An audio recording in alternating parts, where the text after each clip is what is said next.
Hello, welcome back to the B-Roll. I'm your host, Jason A. Rashin. We're continuing my conversation with award-winning filmmaker, writer, director, producer Michelle Mower, and my good friend, and more about her journey in becoming a filmmaker. When you were working in Houston, you knew the people you were working with. You know Right. this team. And I'm sure the people in Canada were prepared and everything. But what was the challenge of shooting in Canada with people you don't know? Well, for me, it wasn't as so much a challenge in working with people you don't know, because I work with people I don't know even on the films here sometimes. So I mean, my keys are people that I know and I trust, but some of their staff maybe not. I feel like my biggest challenge in Canada was just being away from home. I had never been away from my kids and my husband I was gone for 2 months, and that's a sacrifice. Right. And my dog, I miss my dog and my family. It was hard, and our schedule was such where I couldn't come home on weekends and visit. So I missed my youngest son's 16th birthday. I mean, I gave him threw him a birthday party before I left, and another one after I got back because I felt so guilty about being on his actual birthday. That was hard. I'd never missed a Mother's Day. I missed Mother's Day because I was in Canada.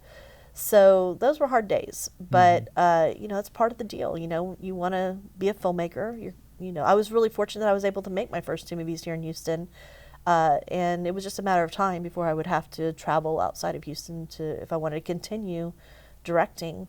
And but it was just, I'm not going to lie, it was hard. And but the production treated me really well. They put me up in a great condo in downtown Ottawa. I could see Parliament from my window. It was really Wow. cool. They made sure that everything was taken care of for me. I had a driver who drove me to set. That was new. I had never had that before. Nice. On my 2 movies here in Houston, I drove myself, but on the movie in Canada, I had a driver, so that was pretty cool, and a really fun driver too. She was entertaining, and they in Canada this group of the crew they make 5-6 Lifetime movies a year. Wow. So I was the guest, and so they're used to having different directors come in and direct. So for them, it wasn't unusual. And it didn't, once you're in that sort of pressure cooker scenario where you're meeting people and talking to people, you get to know them pretty quickly. And so that wasn't really that big of an issue, working with people I didn't really know, because you very quickly get to know them, right? And plus, I was there for 2 weeks prior to the start of production, so I was able to really get to know my director of photography, which was important. He and I went to all the different locations and sort of talked through our shots, for each scene, which was, really gave me, great time to prep and figure out sort of my approach to each scene with my DP, and sort of bounced ideas off of each other, which was awesome. Getting to know my wardrobe people, I was able to approve, so sometimes when I'm here in Houston, because we don't, usually because of budget, I don't have as much time to prep, with my department heads.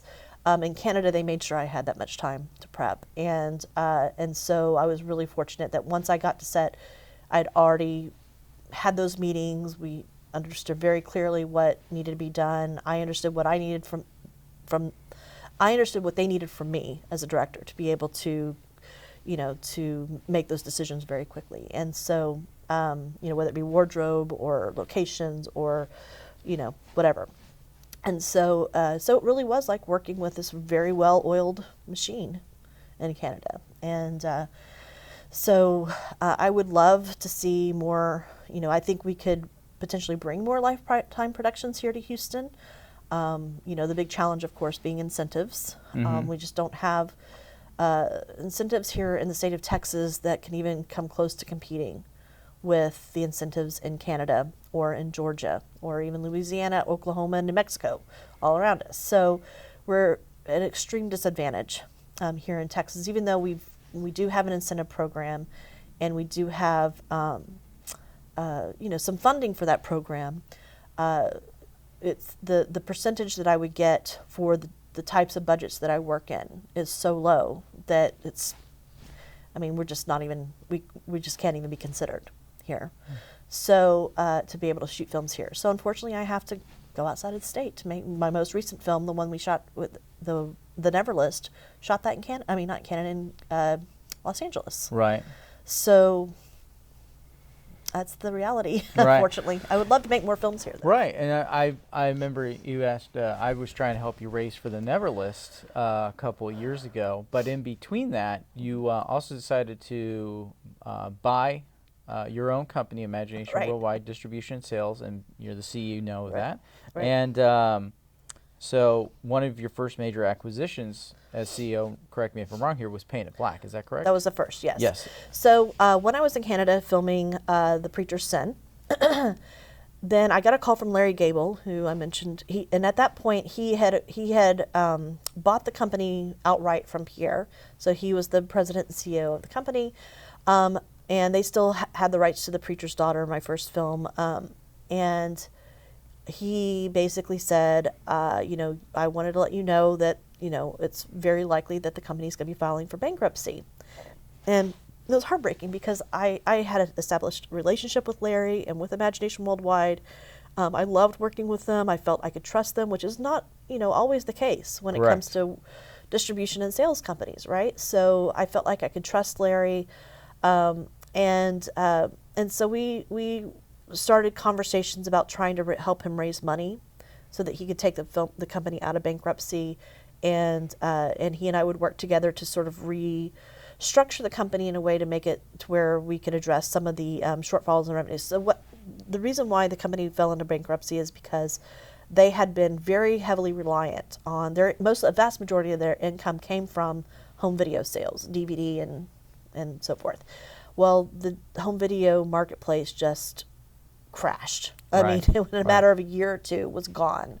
And the company had built its infrastructure. It was, had offices in Beverly Hills. It had staff. It had, it was not a cheap company to run. And when their largest, stream of revenue dissipated practically, overnight, well, within a year or two, there was no stream of revenue that, the digital platforms had not matured enough to really bring that same level of revenue to the company that they had been earning in home video. And so there was no revenue to replace that loss of revenue. And so as a result, he, was having to lay people off. They had to move their offices. It was just, and he finally, I think, just the writing was on the wall. He was going to have to file for bankruptcy. For me, I was doing well with the Lifetime movies, but I wanted to make indie films. I wanted to do more, non-Lifetime type of projects. And in Hollywood, they sort of, they pigeonhole you, so once you're a Lifetime director, well, that's what you are, and it's hard to get considered as a director in other types of productions as a result. So I knew if I was going to be able to make independent films, then I needed to figure out a way to finance those films, going back to my original model with my first film, right? Raising the money, putting together a business plan, yada, yada.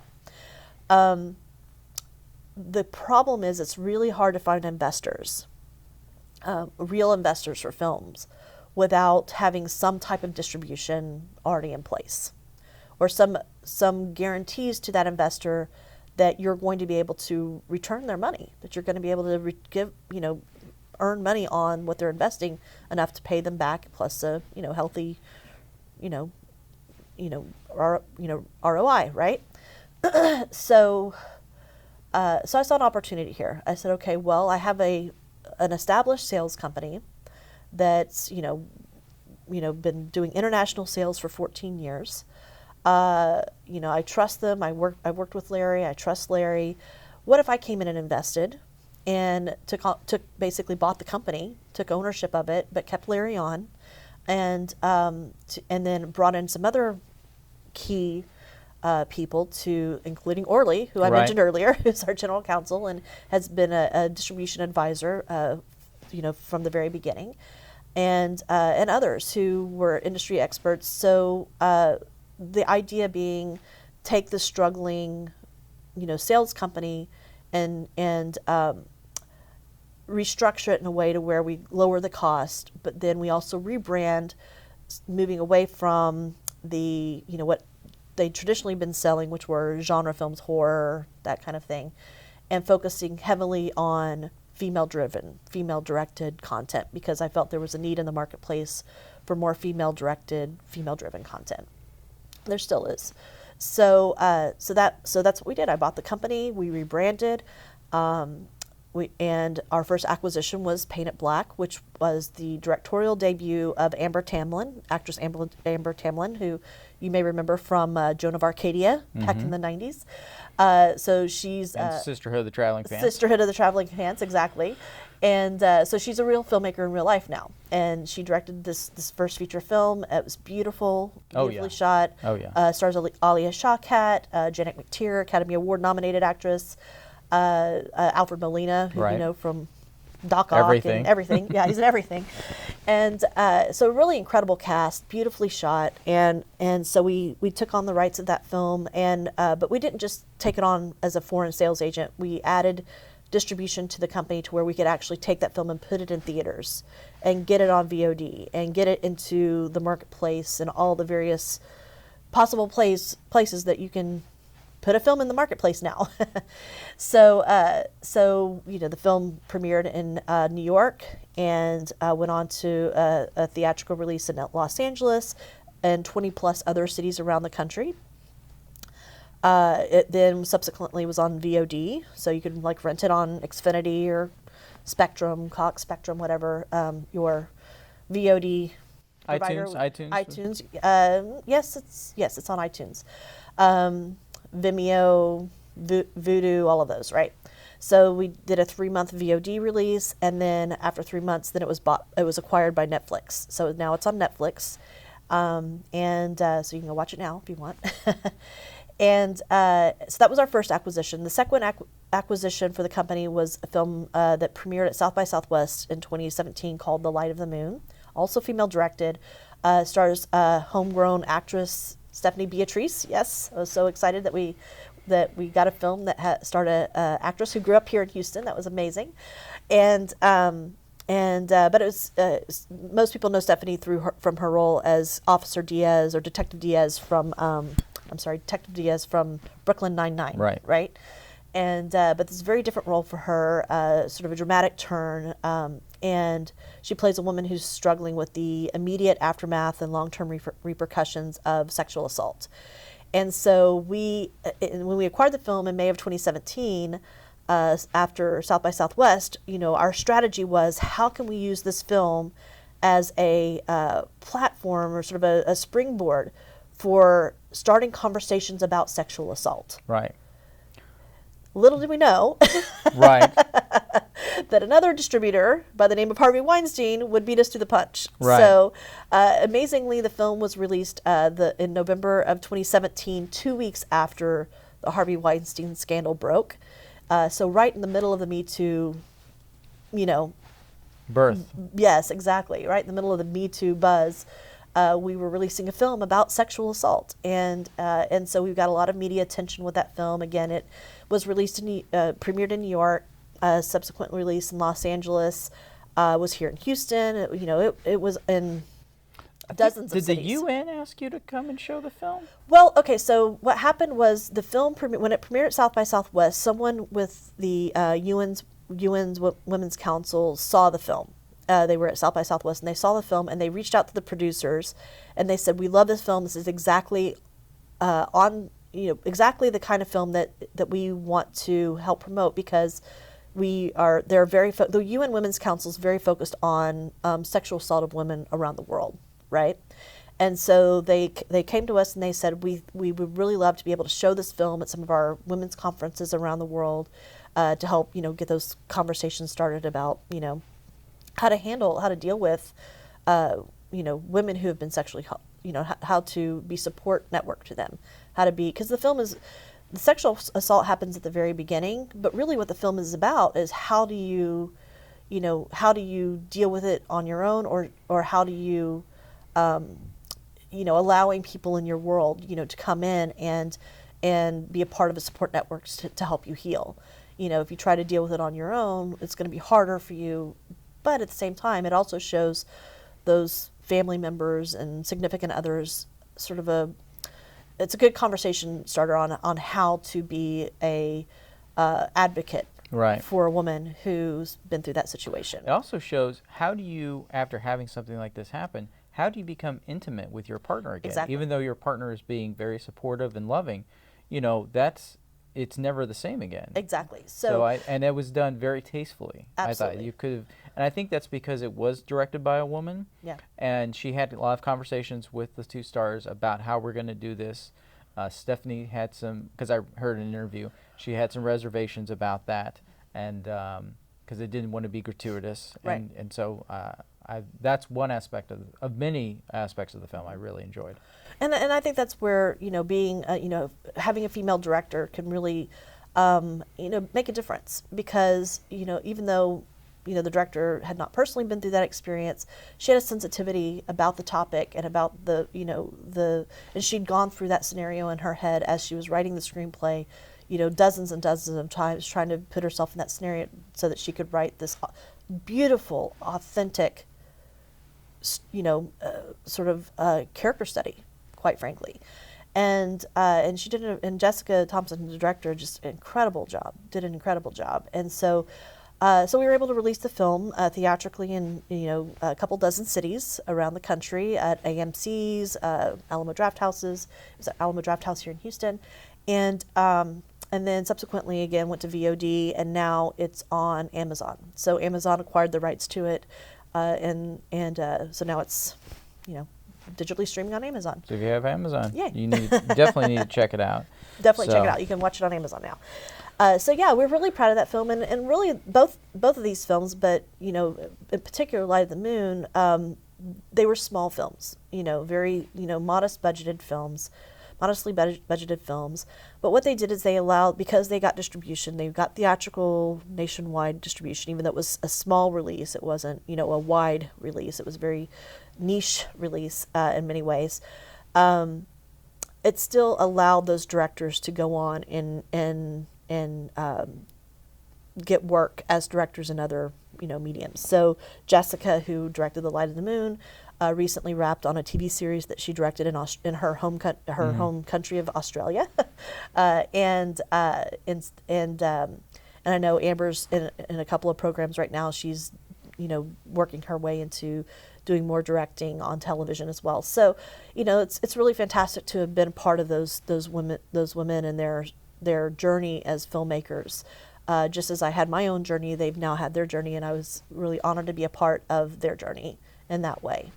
And I hope to do more of that.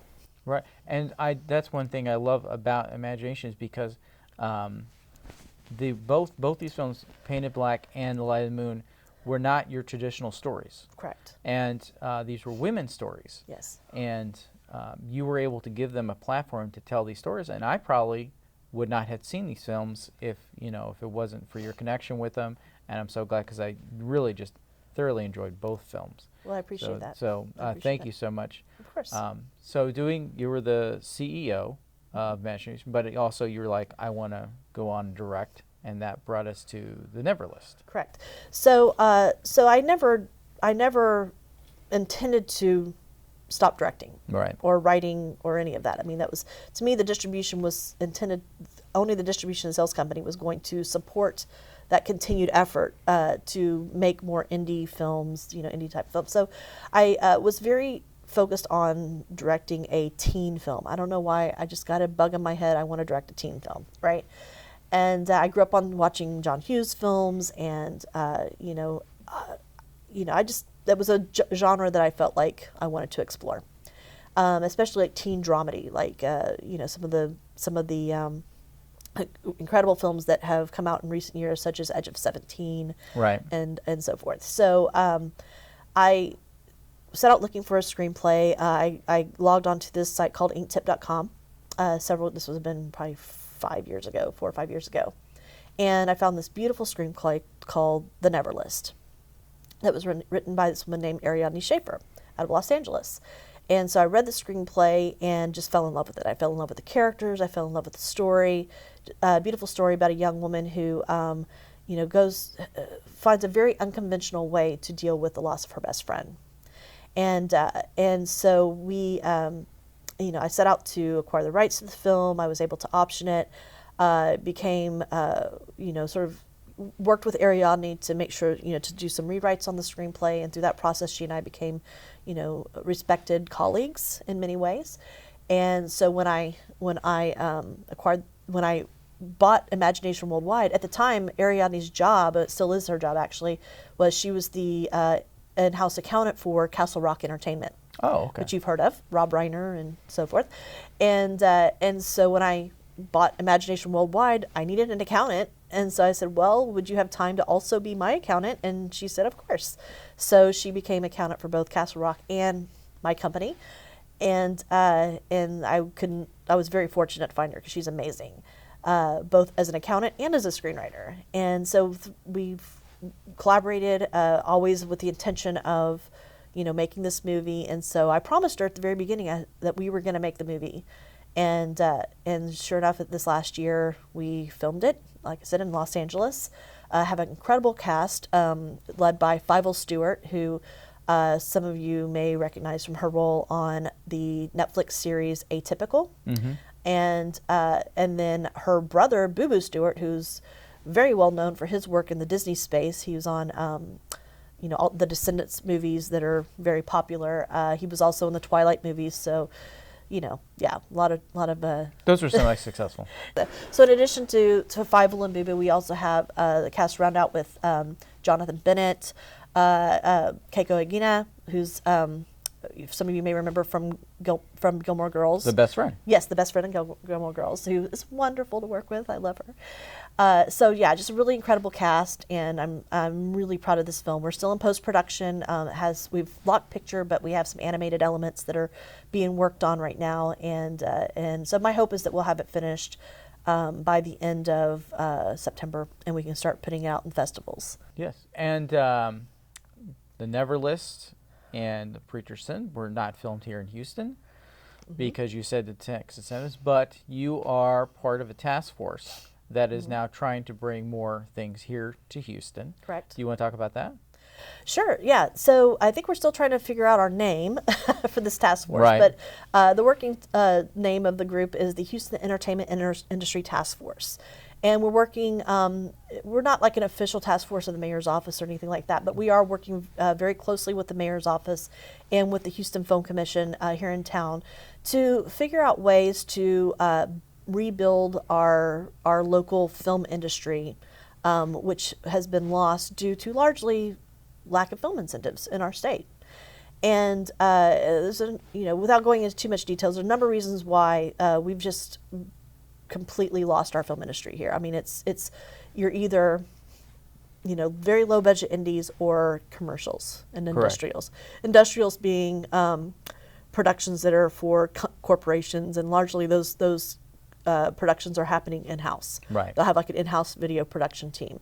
So, but that's pretty much the bread and butter of what happens here in Houston right now. And we want to see more feature films. We want to see more studio productions, larger budgeted films.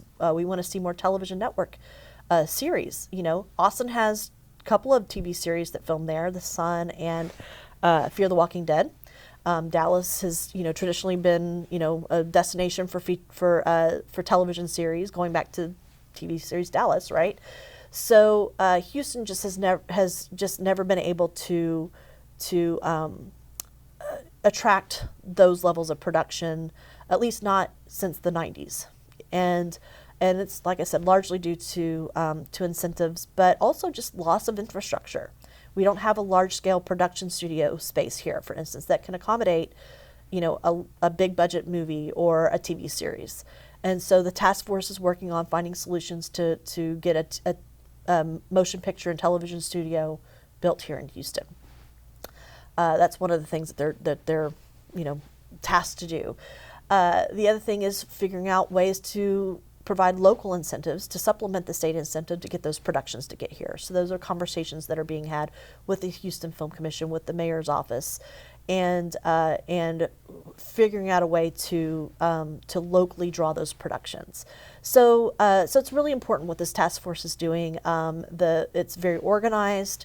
We have some really great people on this task force, but we're always open to more. We need everybody. If we're going to rebuild our industry, our film production industry here in the city of Houston, so that I don't have to go to Canada to make a Lifetime movie and I don't have to go to LA to make an indie film, then it's really incumbent upon us as a film community and as a city to come together and work to rebuild that infrastructure.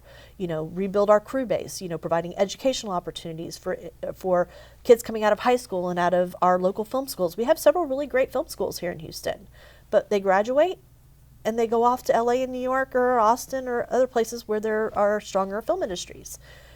And that's loss of. We put money into these schools so they can educate these kids who then leave our city, right?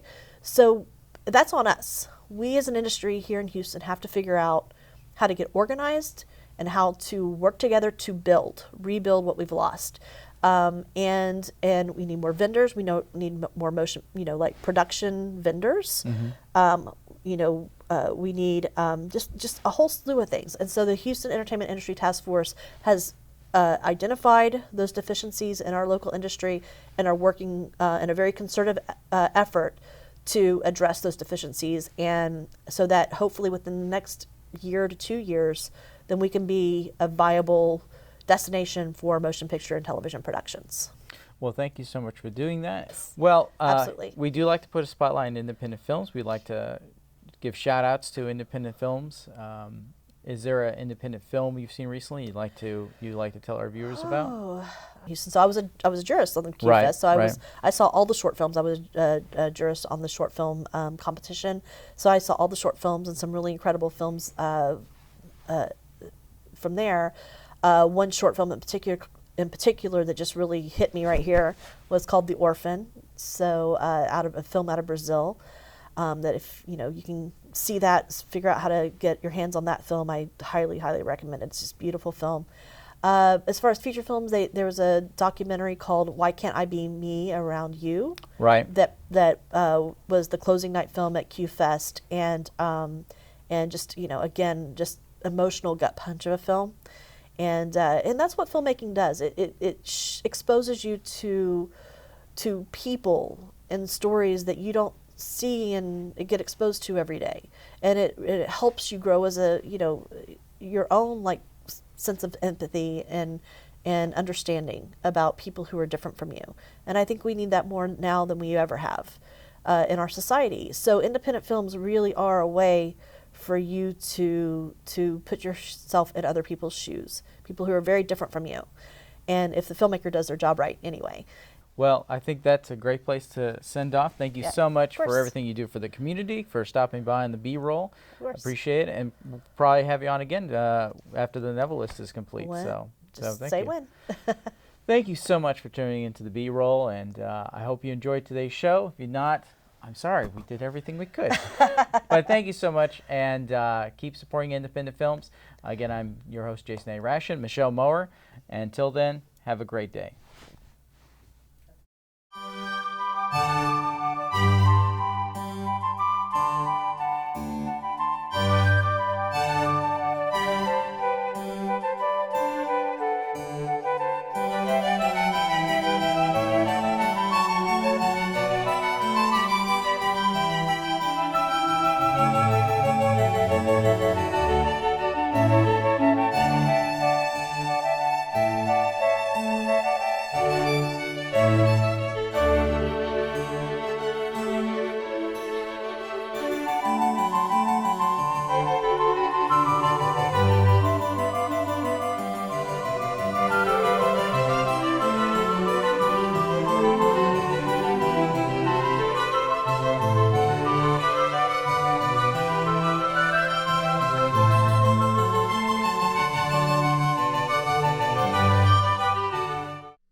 Hello.